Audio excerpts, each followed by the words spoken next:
Entonces, mis hermanos, hablamos al principio del conocimiento de Dios, la necesidad de conocer a Dios. Hablamos la semana pasada de una introducción a los atributos de Dios, de cómo estos atributos o perfecciones de Dios o propiedades de Dios nos revelan la persona de Dios y quién es Dios, cómo a través de sus atributos nosotros podemos conocerle verdaderamente, conocer quién es Él. Hoy, en nuestra tercera clase introductoria, vamos a hablar acerca de la existencia de Dios. Acerca de la existencia de Dios. Y nosotros vemos que la Escritura no intenta demostrar que Dios existe. No comienza el Génesis explicándonos o dándonos evidencias de la existencia de Dios, dándonos explicaciones, sino que Génesis comienza diciendo simplemente: en el principio creó Dios los cielos y la tierra. No hay argumentos, no hay debates al respecto ahí en la Escritura, no hay explicaciones complicadas acerca de la existencia de Dios, sino que la Escritura presupone, la Escritura asume de que Dios es real y comienza la Escritura a contarnos, a revelarnos quién es Dios, qué ha hecho y cómo nosotros podemos relacionarnos con Él. Eso es lo que hace la palabra de Dios. Entonces, la pregunta para nosotros, yo sé que esta pregunta puede ser variada, es bien amplia, pero quizás respuestas simples de parte de ustedes. ¿Por qué creen que Dios existe? ¿Por qué creen que Dios es real? ¿Por qué creen que Dios existe? ¿Qué pueden decir al respecto? Si alguien le pregunta, ¿por qué tú crees que Dios existe? Que Dios es real. Por este mundo, por lo que se ve en el mundo. ¿Ya? El mundo no es un caos, ni un desorden ni el universo, sino que se nota que hay una mente detrás, una inteligencia detrás, unas matemáticas complejas, química, biología compleja, que eso no puede haber sido al azar. Alguien tenía que haberlo hecho y pensado, y alguien muy sabio. Amén. ¿Alguien más? ¿Hermano? Porque lo conoces. Creo que la experiencia personal de haber conocido al Señor, la evidencia interna, quizá para el mundo no vale mucho, pero para uno le da la confianza de que es real. O sea, uno primero conoce al Señor y después en el tiempo aprende la apologética de defender la solución, pero uno ya sabe que Dios es real. Amén. Fue una experiencia personal, entonces. ¿Alguien más? Porque viendo todo eso, lo que vemos, lo que experimentamos, encuentro una conclusión lógica en la revelación propia de Dios a través de su palabra. Encuentro que lo que dice su palabra encuentra sentido. Todo esto que hemos dicho de cómo explico la creación, cómo explico esto que siento, cómo explico la necesidad de algo superior, encuentro esa respuesta en la palabra. Entonces, para mí, creo en Dios porque se me revela a través de su palabra. Amén. ¿Alguien más quisiera añadir algo? Hermano Camilo. También se puede comprobar científicamente a través de la ley de causalidad. Es una regresión infinita hacia atrás en causa y efecto, necesariamente por lógica integrada. Amén. Hermano Pablo. Sí. Bueno, a través de, tú podrías, a través del hombre, a través de la moralidad del hombre.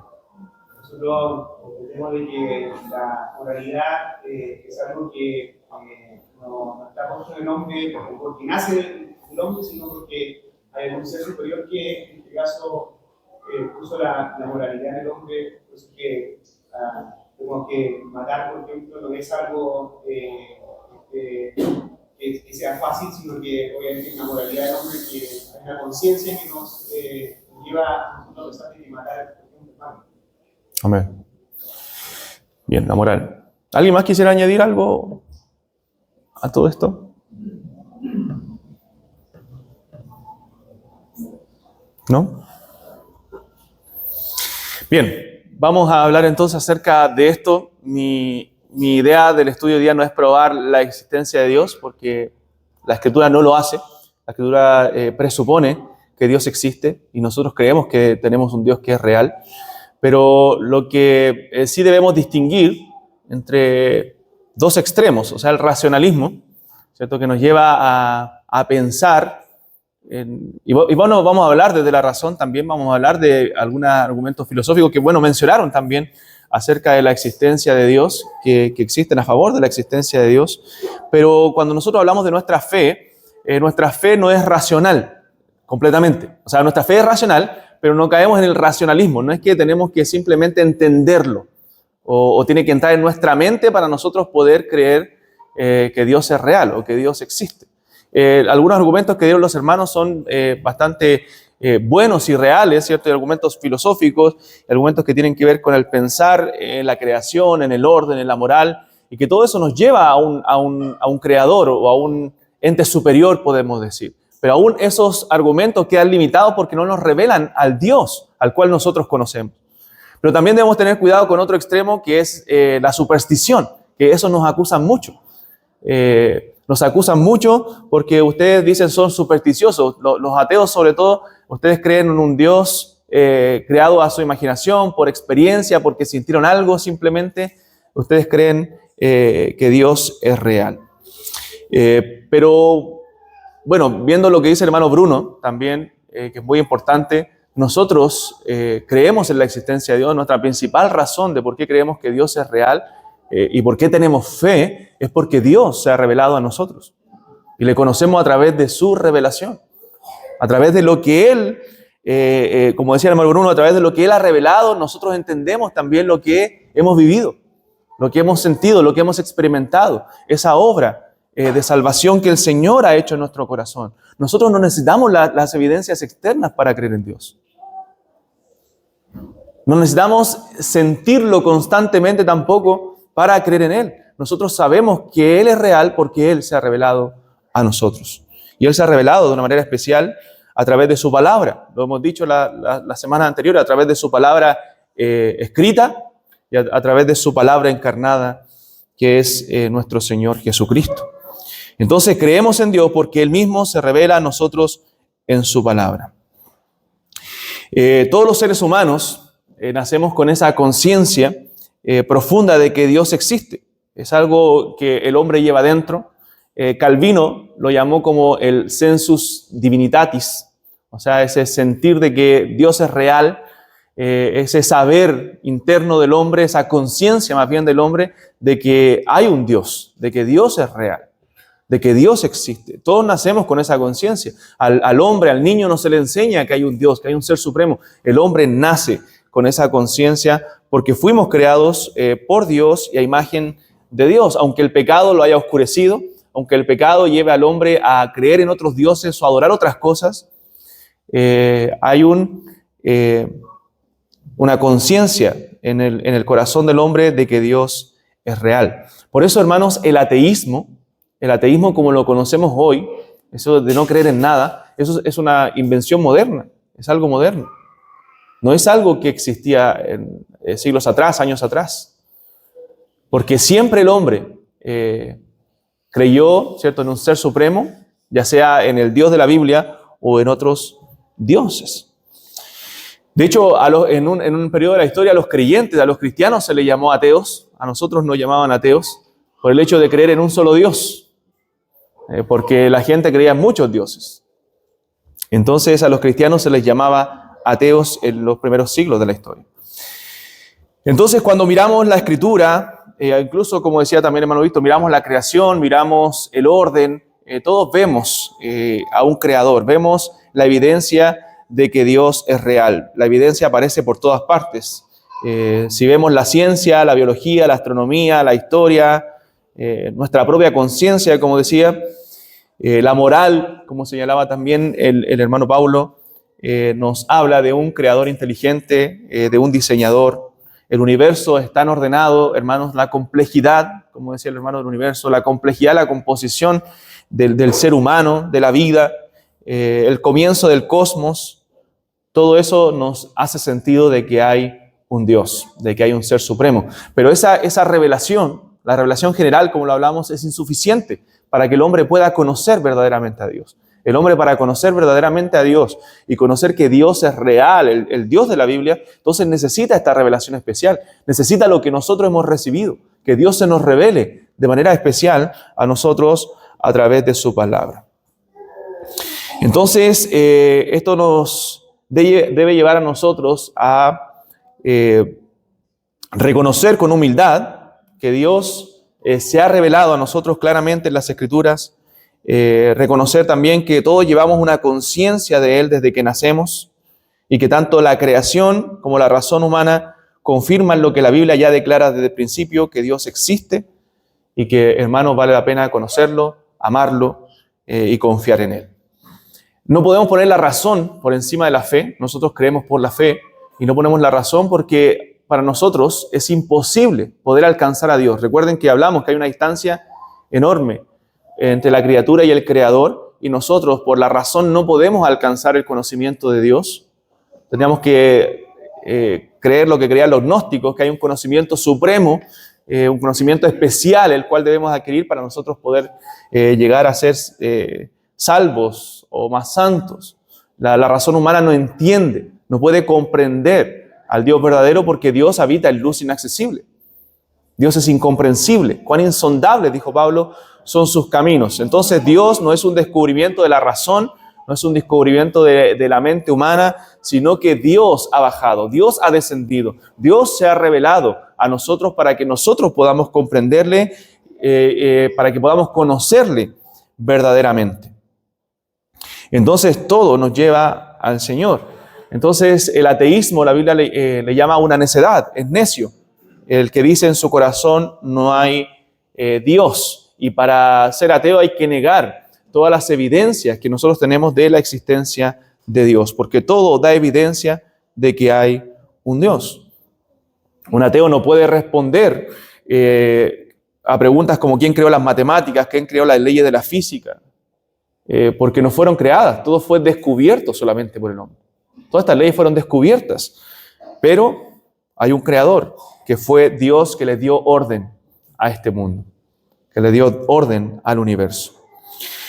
Entonces, si la ciencia ha reconocido que la creación, que el mundo, que el universo no es eterno y que tiene un principio, y ahí apelamos, no recuerdo quién decía, la ley de la causalidad, llegamos a decir que todo efecto tiene una causa, todo principio tiene una causa. Bueno, debe haber una causa incausada que creó todas las cosas.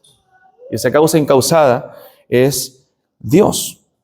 Es un ser eterno, un ser infinito, un ser que si todo lo existente fue creado, entonces debe haber un ser autoexistente que creó todas las cosas, que hizo todas las cosas. Un ser personal e inteligente que creó todo. Y ese es Dios.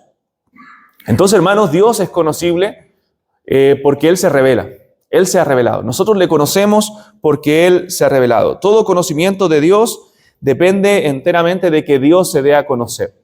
Es por eso que nadie viene al Padre, dijo Cristo, a menos a quien el Hijo lo quiera revelar. O sea, nadie puede venir a Dios si el Hijo no le revela al Padre. Es por eso que esta es la vida eterna, dijo Jesús, que te conozcan a ti, el único Dios verdadero, y a Jesucristo, a quien tú has enviado. Entonces, no podemos nosotros ascender por la razón al Creador y conocerle, sino que el Creador, el Señor, es quien desciende hacia nosotros y se revela.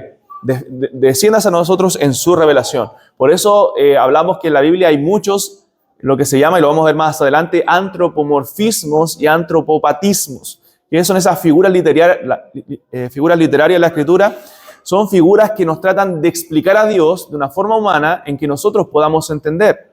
Antropomorfismo es cuando Dios pareciera tomar forma humana. Por ejemplo, cuando la Biblia dice los ojos de Dios, las alas, bajo las alas del Altísimo. O sea, Dios no es pájaro ni tiene ojos como los nuestros.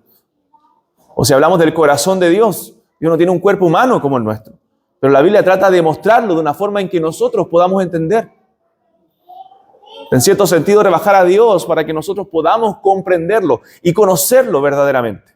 Ese conocimiento no es infinito, porque es limitado para nosotros, para nuestra razón. Dios es infinito, entonces no podemos conocerle completamente, pero sí esa revelación es necesaria para nuestra salvación. Podemos conocerlo, como hemos dicho ya, verdaderamente. Podemos conocer a Dios verdaderamente a través de su revelación. Antropopatismos son figuras literarias cuando a Dios se nos muestra con emociones humanas, porque Dios no tiene emociones como las nuestras, Dios no tiene pasiones como las nuestras. Dios es impasible. Entonces, cuando habla la Biblia que Dios se arrepintió Dios no se arrepiente, pero trata de explicar el actuar de Dios de una forma en que nosotros podamos comprender lo que Dios hizo, cómo Dios actuó en ese momento. Entonces, la revelación es necesaria para nosotros poder conocer a Dios. Entonces, la revelación precede siempre a la razón. Como dijo alguna vez, escuché al pastor Sugel Michelén que dijo, nuestra fe obviamente es racional, nosotros creemos en base a la evidencia, pero creemos por la fe. Él dijo, si la Biblia me dice que a Jonás se lo tragó un pez, pero si la Biblia dijera que Jonás se tragó al pez o al pez gigante, bueno, yo creo lo que la Biblia dice. Porque aunque no lo entienda, yo lo creo por la fe. No entendemos muchos misterios de la Biblia. No entendemos la Trinidad, no entendemos la elección, no entendemos muchas cosas que aparecen en la Escritura, pero las creemos por la fe porque Dios nos ha revelado eso a través de su palabra. Y sabemos que Dios es un Dios incomprensible, un Dios infinito, un Dios que no podemos entenderlo cabalmente y que eternamente estaremos conociéndolo. Entonces, eso protege la fe cristiana, como decía, de dos peligros opuestos. El racionalismo, que hace de la razón, ¿cierto?, el juez supremo de Dios. O sea, si no lo entiendo, entonces no lo creo.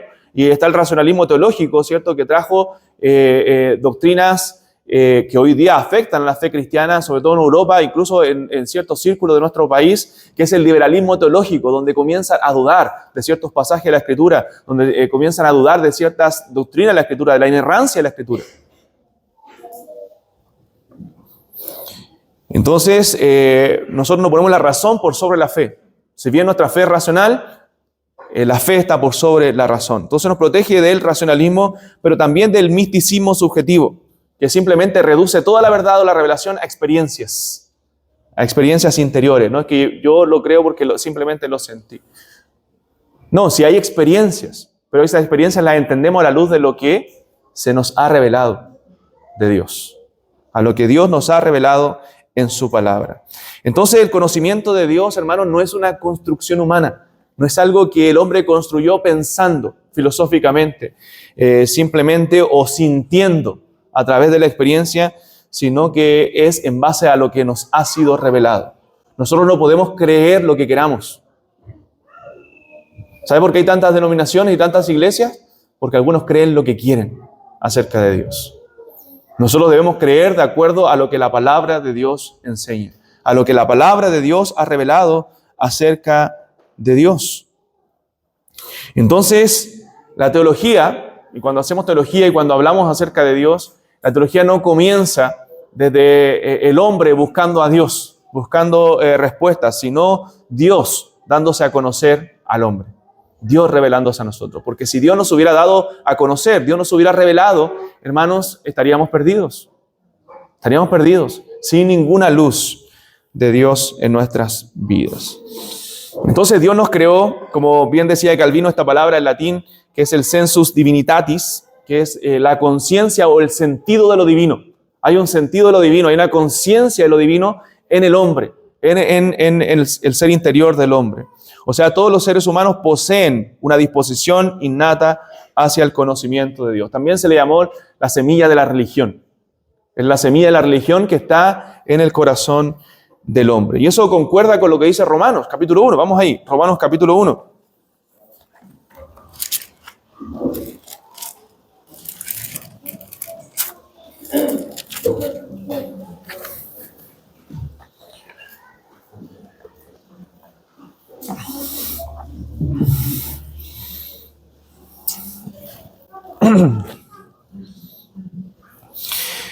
Romanos capítulo 1, verso 19, dice la palabra del Señor. ¿No tienen todos? Romanos 1, 19. Dice, porque lo que de Dios se conoce, les es manifiesto. ¿Y qué dice?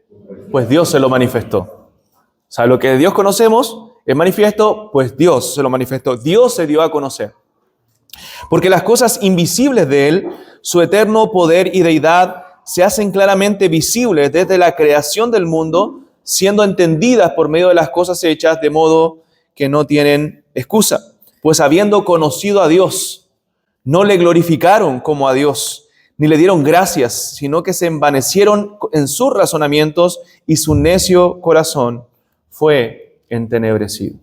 O sea, Dios se ha revelado al hombre, hemos dicho, a través de la creación, que es la revelación general, a través de su divina providencia, pero a través también de la conciencia que Dios ha puesto de Dios, ese sentido de lo divino en el ser interior del hombre. Es por eso que usted ve a grupos étnicos que están alejados de la sociedad, que no están inmersos en la cultura, pero usted los ve adorando a sus dioses paganos. ¿Por qué? Porque hay un sentido de la divinidad en el corazón del hombre, pero por su necio corazón todo eso fue entenebrecido. El pecado corrompió al hombre. Entonces, has visto cuando algunos exploradores van en búsqueda de esas tribus lejanas y tratan de civilizarlas, hoy día el mundo se opone a eso, que hay que dejarlo en su cultura. No, debemos civilizarlos. ¿Para qué? Para presentarles el Evangelio, para que ellos puedan conocer al Dios verdadero a través de la revelación especial, porque la revelación general, si bien les revela a Dios y no los deja sin excusa, ellos necesitan de una revelación especial para poder ser salvos. Necesitan conocer al Dios de la Biblia. Es por eso que dijimos las semanas anteriores que incluso lo he escuchado lamentablemente en algunas personas que asisten a iglesias, que dicen ser cristianos, cuando le dicen a otra persona, a católicos, a testigos de Jehová, adventistas, no importa, total, nosotros todos servimos al mismo Dios. ¿Escuchado eso? No importa qué camino tú sigas, qué religión tú vayas, qué iglesia tú vayas, servimos al... Eso no es verdad. Yo no puedo decir que yo sirvo al mismo Dios que los testigos de Jehová, porque ellos sirven a un Dios falso, a un Dios creado por su religión, no al Dios de la Biblia. No sirvo al mismo Dios que los adventistas. Ellos siguen a otro Dios. Seguimos al Dios de la Biblia. A diferencia de otras denominaciones cristianas, que podemos tener diferencias, ¿cierto? Con pentecostales, con presbiterianos, con anglicanos, pero son cristianos y adoran al Dios de la Biblia. Pero con las sectas no, con los mormones no.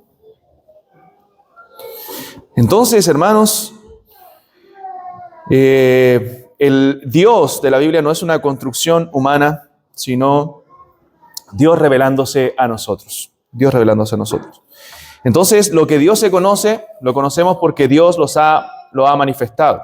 Entonces, el hombre, el ser humano, no comienza desde cero. No comienza con una hoja en blanco, no comienza con un vacío religioso, sino que ya conoce de manera básica e inevitable que hay un Dios. Ese es el sensus divinitatis. Ese es el sentido de la divinidad que existe en el hombre, de que Dios existe. Entonces el problema, hermanos, no es la falta de evidencia para el ateo, para el hombre, sino la rebelión del corazón. El necio dice en su corazón, no hay Dios. Usted normalmente cuando habla con un ateo o ve debates entre cristianos y ateos en la internet, usted se va a dar cuenta que pareciera siempre que el ateo está enfurecido contra Dios, está enojado contra Dios, contra la fe, contra la religión. Usted conversa con alguien y comienza a burlarse, a ofenderlo por su fe. La pregunta es cómo pueden enojarse contra alguien que no existe para ellos. Entonces, no es ateísmo en realidad, sino que es oscuridad del corazón, es necedad del corazón, que se niegan a la evidencia de que hay un Dios, de que Dios es real. Entonces dividimos la revelación en dos áreas, o se divide la teología, no la dividimos nosotros, sino en la teología entre revelación general y revelación especial. Dios se da a conocer a través de la creación, a través de la providencia, porque a través de la providencia el hombre también puede ver a Dios. Dios hace llover, dice la Biblia, sobre buenos y malos, hace salir su sol sobre justos e injustos. El sostenimiento de la creación, la subsistencia de la creación, no solamente la disfrutamos los cristianos, sino también el incrédulo, la persona que no tiene a Cristo. Entonces, la conciencia también, en ese sentido de la divinidad, el hombre también puede entender que Dios es real o que hay un Dios. Pero como dije, es insuficiente, deja al hombre sin excusa, pero es insuficiente esa revelación para la salvación. No podemos predicarle, no le es predicado el Evangelio a la persona cuando mira la creación y dice, wow, esto debe tener un creador. Porque los deístas pueden creer en eso. Puede ser teísta y no cristiano. Entonces, no es suficiente esa revelación para condenar el pecado, no es suficiente esa revelación para llamar al hombre al arrepentimiento, que son las demandas del Evangelio. Entonces necesita la revelación especial de manera clara, salvadora, redentora, que es a través de la palabra de Dios y obviamente a través de la persona de Jesucristo. Nadie conoce al Padre sino a quien el Hijo lo quiera revelar. Esta es la vida eterna, que te conozcan a ti, el único Dios verdadero, y a Jesucristo, a quien has enviado. Entonces la revelación nos muestra la existencia de Dios, pero es incompleta. Vamos a ver también los que mencionaron algunos argumentos filosóficos a favor de la existencia de Dios. En la filosofía también se habla de argumentos a favor de la existencia de Dios. Lo vamos a mencionar de manera rápida. Cuando nosotros hablamos de filosofía, que la palabra significa amor por la sabiduría, es el estudio racional de preguntas fundamentales de la vida, ¿cierto? Cuando se habla de la filosofía, se habla de preguntas, de razonar cosas fundamentales, qué es el bien y el mal, por ejemplo, cómo debemos vivir, qué es la felicidad, cómo podemos ser felices, qué es el bien y el mal. Todo eso son preguntas que responde la filosofía. Incluso hoy día en la teología, en el área académica de la teología, se ha entrado a la rama de la metafísica, a estudiar metafísica para hablar de la existencia de Dios, para hablar de Dios. Y la metafísica es una rama también de la filosofía, quizá una parte especial de la filosofía que se ocupa de la realidad última de las cosas, de lo último, de qué es el ser, de qué significa que algo exista. Por ejemplo, si el universo tiene un comienzo, ¿existe Dios? ¿Quién es ese ser supremo que creó todas las cosas, si hay un ser supremo? Entonces, nosotros no necesitamos la evidencia de esas ramas, ni la filosofía, ni la arqueología, ¿cierto?, para poder comprobar la existencia de Dios. Nosotros creemos por la fe, como decía en lo revelado. Pero aún con esos argumentos de la razón o de la filosofía, como mencionaban los hermanos, el argumento de la tierra, de la moral, que nos señalan que hay un creador, son insuficientes también para nosotros poder llegar a la salvación, porque necesitamos del Evangelio, necesitamos de la revelación especial para poder llegar a conocer verdaderamente a Dios. Puede ser una puerta que se abre, ¿cierto? Por eso la apologética no es un fin en sí misma.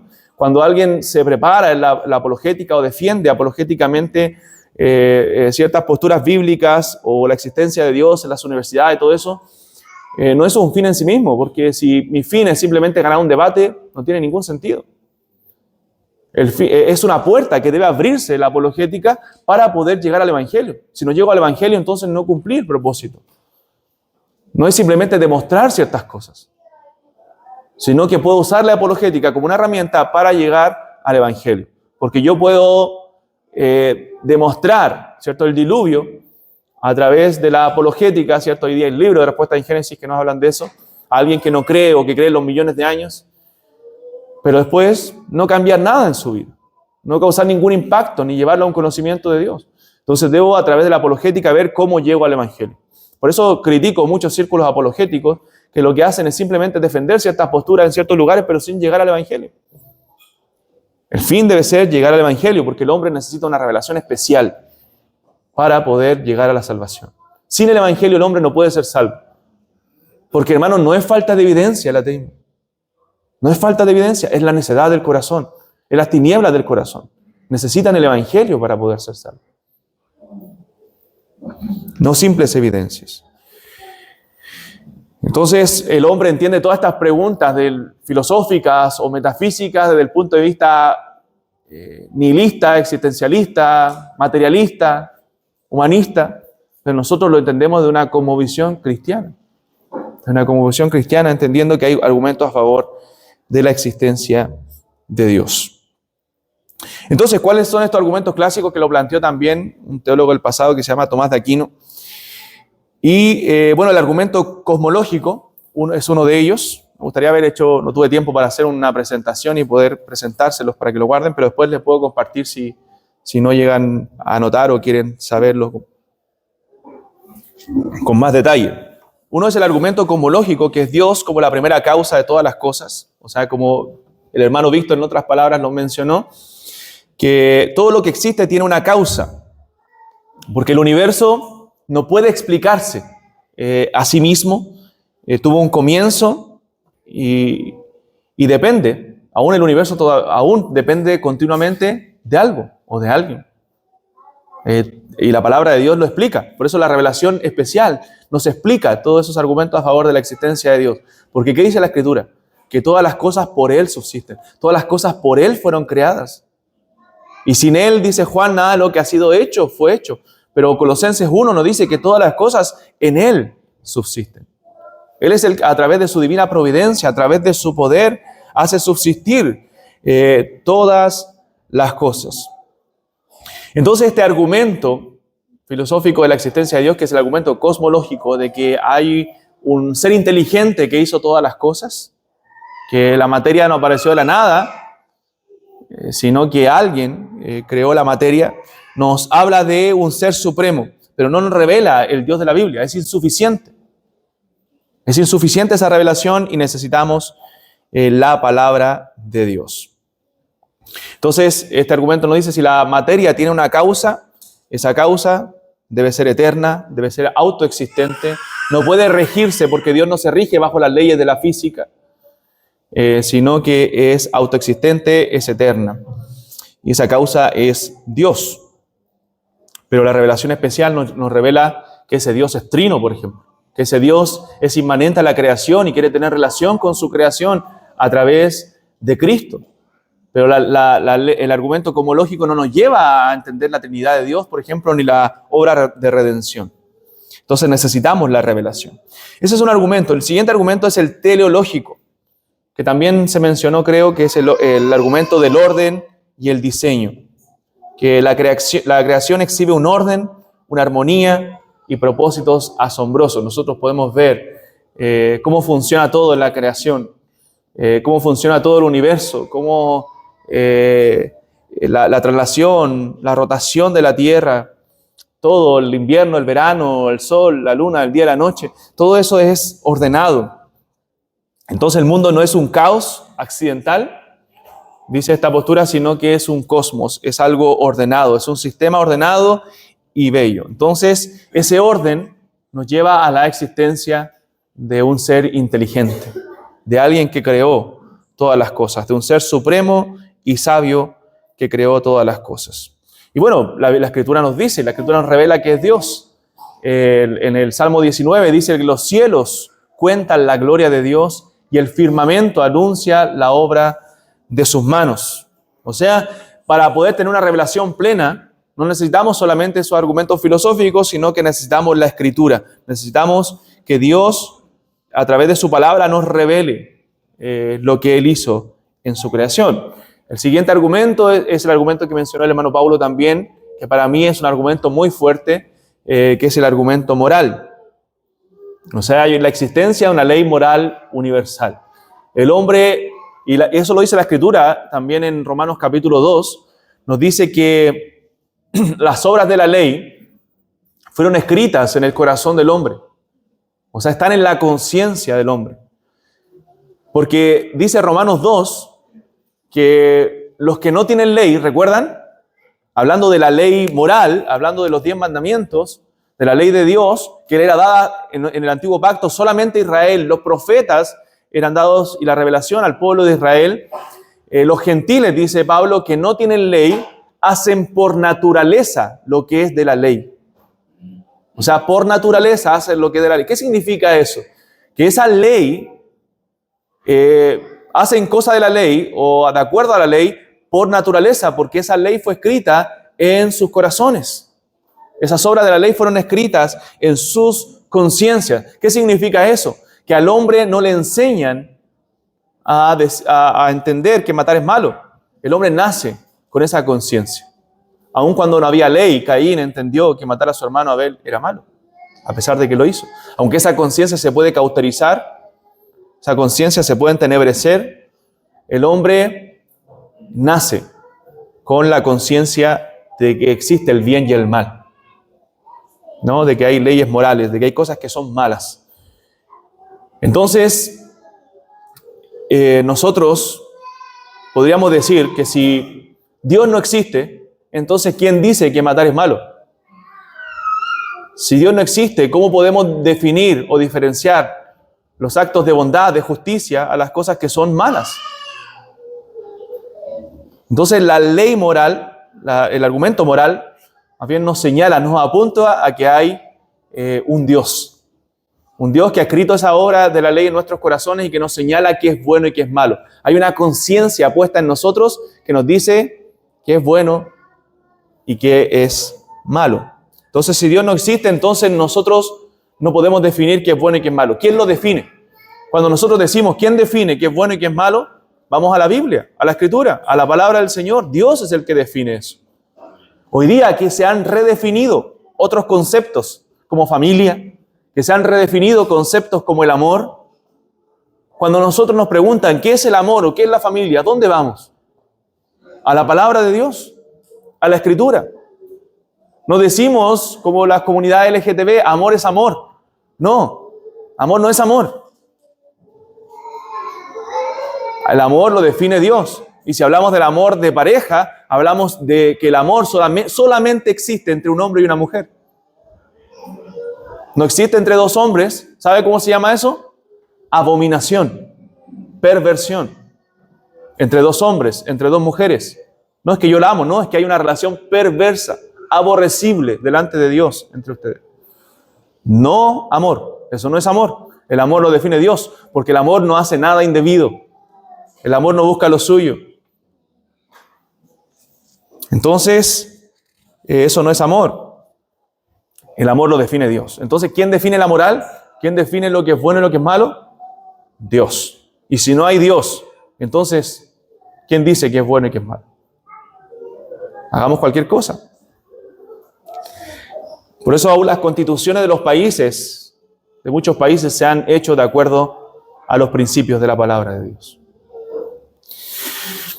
Entonces el argumento moral, que para mí es uno de los más fuertes en cuanto a los argumentos filosóficos, existen muchos más, pero el argumento también ontológico, que también tiene que ver con eso, con la conciencia de Dios. O sea, si Dios ha puesto este sentido de lo divino en nosotros, esa conciencia de Dios, y cuando el hombre en su razonamiento piensa qué puede ser lo más grande que existe, el ser más grande que existe, ¿qué se le viene a la mente al hombre? Dios. Dios. Y dice este argumento, bueno, si Dios existe en nuestra mente, aún en la realidad, eso debe ser más grande de lo que nuestra mente puede pensar, de lo que nuestra mente puede imaginar. Entonces todos tenemos en la mente esta idea de Dios. Incluso el ateo, cuando lo escucha o cuando piensa en un ser supremo, también entiende el concepto de Dios. Entonces, si existe en la mente, tanto más en la realidad, porque tenemos ese sentido de lo divino, ha sido puesto en nosotros. Entonces, hermanos, como decía, todos estos argumentos que podamos tener o evidencia, cualquier evidencia que tengamos de la existencia de Dios, debemos someterlo a la revelación, a la palabra de Dios. ¿Qué nos dice la Escritura respecto a esto? Entonces, estos argumentos o cualquier otro argumento no son el fundamento de nuestra fe. No son el fundamento de nuestra fe. No nos basamos en la evidencia externa. El testimonio del Espíritu en nuestro corazón es nuestro mayor argumento de que Dios es real. Porque el Espíritu nos ha revelado a Dios en nuestros corazones y nosotros creemos por la fe en lo que ha sido revelado. No es simplemente un sentir, una experiencia supersticiosa. No, es una convicción que el Espíritu Santo ha puesto en nuestro corazón por lo que Él nos ha revelado en su palabra. Porque toda otra evidencia no convierte al pecador. Sabemos que ni aún los milagros pueden convertir al hombre de volverse a Cristo. Hay personas que han sido sanadas de ciertas cosas y aún así no se han vuelto al Señor. Lo mismo vemos el caso en la Escritura de los fariseos, la gente que vio los milagros del Señor y aún así eso no los convirtió, porque no es a través de milagros o experiencias, es a través de la revelación especial de su Hijo Jesucristo, a través de la palabra de Dios. Ahora, ¿son útiles para demostrar que nuestra fe no es irracional? ¿Cierto? Útiles usar el razonamiento para decir, oye, mira, la razón nos dice que hay un Dios. Al pensar un poco en la creación, en cómo funcionan todas las cosas, hay un Dios. Son útiles para eso, para demostrar que nuestra fe no es irracional. para silenciar a veces objeciones infundadas de gente ignorante que simplemente está amargada en contra de Dios. Nos sirven como testigos que apuntan a Dios, pero no sustituyen la revelación especial de Dios. No sustituyen el Evangelio, porque solamente el Evangelio puede salvar. Solamente el Evangelio puede traer vida a un corazón. Entonces, hermanos, el diagnóstico bíblico de Dios hacia los ateos, hacia los que no creen en la existencia de Dios, es necedad. Necedad. Dice el necio en su corazón, no hay Dios. O sea, y esta necedad no es racional, no es más bien intelectual. No es simplemente intelectual esta necedad, sino que es moral. Es una necedad del corazón. Es una necedad que le impide, que no quiere más bien el hombre buscar a Dios. Que no es falta de evidencia. No es que ellos, oye, muéstrame, necesito evidencia. Por más evidencia que le muestres a un corazón incrédulo, no va a creer, a menos que Dios se revele a su vida. A menos que vea la luz del Evangelio. Entonces, el ateo no es que simplemente no ha encontrado evidencia suficiente y por eso no cree en Dios, sino que es alguien que en lo profundo de su corazón rechaza a Dios porque no desea someterse a Dios y no quiere rendir cuentas a Dios. Es necedad del corazón.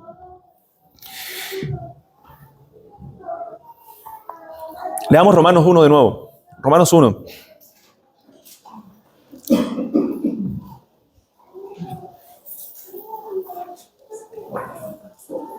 Entonces dijimos que el conocimiento de Dios o ese sentido de la divinidad está presente en todo ser humano, desde su creación. Pero el pecado lo distorsiona, el pecado lo reprime, el pecado lo pervierte. Incluso pueden adorar a la creación en vez del creador, panteísmo,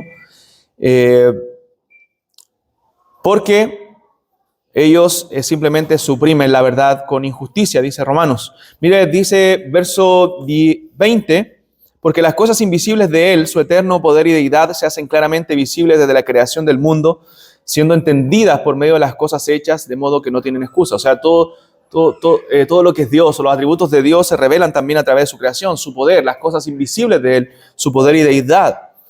Y eso deja al hombre sin excusa. Verso 21. Pues habiendo conocido a Dios, no le glorificaron como a Dios, ni le dieron gracias, sino que se envanecieron en sus razonamientos y su necio corazón fue entenebrecido.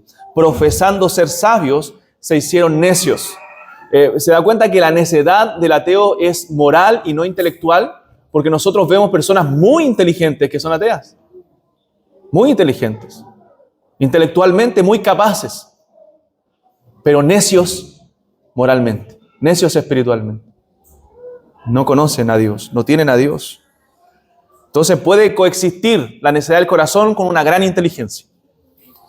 Vemos a muchos científicos que son muy inteligentes. Aunque si usted analiza la mayoría de los premios Nobel son teístas o cristianos. Vemos al padre del genoma humano, ¿cierto? Que estudiando el genoma humano se hizo teísta primero y luego cristiano. Porque dijo, aquí veo la mano de Dios. La mano de Dios. Entonces no se trata de una falta de capacidad mental, sino de una necedad del corazón. Y como decía, el ateísmo es un fenómeno moderno. El ateísmo como tal. Antes no existía de esa forma. Entonces, el ateísmo es insuficiente también como cosmovisión. Recuerden que, bueno, Pastor Arturo cuando vino y nos dio las charlas de creacionismo también nos habló de eso, de las cosmovisiones. Algún día vamos a hacer una serie de cosmovisión, pero la cosmovisión atea, usted puede ver el mundo con diferentes lentes, ¿cierto? Con una cosmovisión cristiana, unos lentes cristianos viendo a Cristo, a Dios, o una cosmovisión atea. Y usted va a explicar la creación desde su cosmovisión. Como decía, no es falta de evidencia, sino la cosmovisión que yo tengo. Si yo no creo en Dios, si soy ateo, voy a tratar de explicar todo lo que tiene que ver con la creación sin Dios. Por eso ahí entran, ¿cierto?, las corrientes filosóficas como el naturalismo, ¿cierto? El humanismo, desde ese punto de vista o desde esa como visión, ellos ven todas las cosas. Pero el cristiano no. El cristiano ve a Dios, ¿cierto? En todo. Entonces todo lo tratamos de entender a la luz de la palabra del Señor y a la luz de lo que Dios nos ha revelado. Pero el ateísmo como visión es insuficiente para explicar ciertas cosas. Por ejemplo, el ateísmo tiene una incapacidad para explicar el origen de todas las cosas. ¿Cómo llegamos al origen de todo? No puede responder satisfactoriamente porque existe algo en lugar de nada. Ellos no pueden decir de la nada se originó todo. De la nada hubo una explosión simplemente llamada el Big Bang. A todo esto el Big Bang, a pesar de que se relaciona con ciertos argumentos pseudocientíficos de los millones de años, fue originada esa teoría por un sacerdote católico para explicar justamente la existencia de Dios, no para refutarla. Y hoy día se usa, ¿cierto?, para refutar la existencia de Dios o la creación. Pero no nos explica de dónde nace todo. Pero la Escritura sí, la cosmovisión cristiana sí. Por la fe entendemos, dice Hebreos 11, haber sido constituido el universo por la palabra de Dios. De modo que lo que se ve fue hecho de lo que no se veía. O sea, creemos una creación ex nihilo, que se llama, una creación de la nada. Dios hizo todo de la nada. ¿Por qué? Porque Él es Dios, porque Él es un ser supremo, porque Él es autosuficiente, autoexistente y todopoderoso. Y esa es la única explicación coherente que tenemos para nosotros poder entender cómo fueron hechas todas las cosas. La ciencia, la pseudociencia o el ateísmo más bien, no te puede explicar la creación.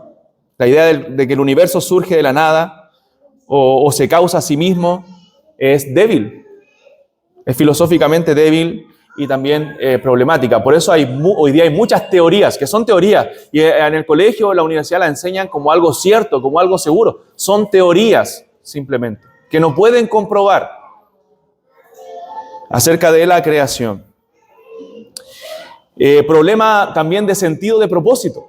¿Cómo explicamos el sentido y propósito de la vida? Por eso hombres como Nietzsche o Jean-Paul Sartre, que eran hombres que veían la filosofía de una cosmovisión atea, eran existencialistas o nihilistas. No creían en el sentido de la vida no tiene sentido. Por eso Jean-Paul Sartre y esa mujer, ¿cierto?, Simone de Beauvoir, que fue su esposa, vivían perdidamente, creían basura, estupideces. Y vivían de manera inmoral. ¿Por qué? Porque eran existencialistas. Ellos creían que la vida no tenía sentido. No tenía un propósito. En cambio, nosotros creemos que la vida tiene un propósito. Porque si la vida no tiene un propósito y no tenemos que guardarnos del mal, hermano, entonces comamos y bebamos porque mañana moriremos. ¿Se da cuenta que todo depende de la cosmovisión? De cómo veo el mundo, de cómo entiendo las cosas. Entonces el ateísmo carece de propósito, de sentido. Y el problema moral, que hablábamos también, si Dios no existe, ¿quién me dice qué es bueno y qué es malo? Entonces el ateísmo no puede responder eso. Si Dios no es real, entonces ¿cómo respondemos qué es bueno y qué es malo? ¿Cuáles son los conceptos de justicia, de dignidad, de derechos? Porque vivimos en un mundo como si no tuviésemos moral, entonces, si Dios no existe. O sea, la moral solamente es coherente si Dios existe, si Dios es real. Entonces, hermanos, nosotros, y esto es solamente una introducción, no era mi deseo probar, ¿cierto?, la existencia de Dios, porque ni la Escritura lo hace. Nosotros creemos que Dios es real. Nos da seguridad en la fe de que el creyente puede descansar de que su fe no es irracional. Cuidado con esa superstición o que lo que nos acusan a veces los ateos, que somos supersticiosos simplemente. Que la religión es para aquellos que se sienten mal, para aquellos que han salido de la cárcel, para aquellos que no piensan, ¿me entienden? Y que van y que son débiles de carácter o necesitan sentirse seguros, por eso van a la iglesia. No, hermanos, nuestra fe es racional. Nosotros creemos en base a la evidencia. Y la evidencia está en que Dios se ha revelado. Y nuestra fe se basa en la resurrección de Cristo, que también tiene evidencia histórica. Podemos buscar mucha evidencia también externa, pero no se basa nuestra fe en la evidencia externa, sino en el testimonio del Espíritu Santo en nuestros corazones. El Espíritu Santo nos ha revelado al Hijo Jesucristo y le hemos conocido verdaderamente. Y también nos debe motivar al evangelismo, a hablar a otros de Cristo, a entender que el ateísmo no es necesidad intelectual, sino moral, y que solamente Dios puede abrir el corazón con el evangelio. Es por eso aún al ateo predica el evangelio, porque necesita la revelación y la regeneración que solamente el Espíritu Santo puede dar al corazón. Entonces, hermanos, también nos debe llevar a nosotros, como lo hemos dicho ya en las otras dos enseñanzas, nos debe llevar a adorar a Dios, porque creemos en un Dios real, un Dios que hemos visto su poder, hemos visto su transformación, hemos visto lo que Él hace. Y Dios no es meramente un conocimiento intelectual, cosas que debemos aprender y memorizar, sino que es algo que nos debe llevar a la adoración. El conocerle más nos debe llevar a amarle más. El conocimiento de Dios dijimos que es el motor de la santidad, nos debe llevar a ser más santos, a apartarnos cada día más del pecado y servirle a Él con gozo y gratitud, disfrutar de Él para siempre, como dice el catecismo. ¿Cuál es el fin principal del hombre? El fin principal del hombre es glorificar a Dios y disfrutar de Él para siempre, o gozar de Él para siempre. Gozamos de Dios y disfrutamos de Él porque Él es grande, porque Él es maravilloso y no hay otro como Él.